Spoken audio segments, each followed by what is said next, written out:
शेतकऱ्याच्या बाईला लय आनंद काला म्हणल्यावर 5लाच उठते आंघोळ शिळीचं पाईन बकऱ्याचं पाईन नाताचं पाईन दप्तराचं पाईन 2-4 भाकरी टाकीन कालवण झाकून ठेवीन कालवण करीन झाकून ठेवीन शिळीला बादलीभर पाणी ठेवीन चारा ठेवीन पाणी पे बाई चारा काय मी कवा येते कधी नाही याची गॅरंटी नाही.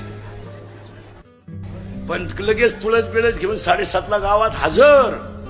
पण तिचे कोणी दखल नाही घेत. सरपंचाची बायको सगळ्यात उशिरा आली सभापतीची त्याच्यानंतर आली खाऊन पिऊन आली आणि त्यांचीच फुगडी झाली दोघींची.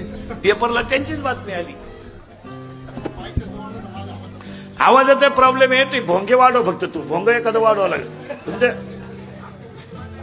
नाही ते कसं आहे रेग्युलर कीर्तनाचा आणि ह्या कीर्तनाचा 10 पट फरक पडतो. ते 7 दिवस चालत ते आज नाही चालत. आज जेवायचं चालत नाही बसायचं चालत नाही. आता आमचा विक्षेप नका करू. आणि त्यांचीच फुगडी रंगली. पेपरला यांचं कौतुक व्हायला पाहिजे का त्या दोघींचं. पण यांचं नाही म्हणा त्या रंगल्या. मग ह्या काय जुगार खेळत होत्या नाही.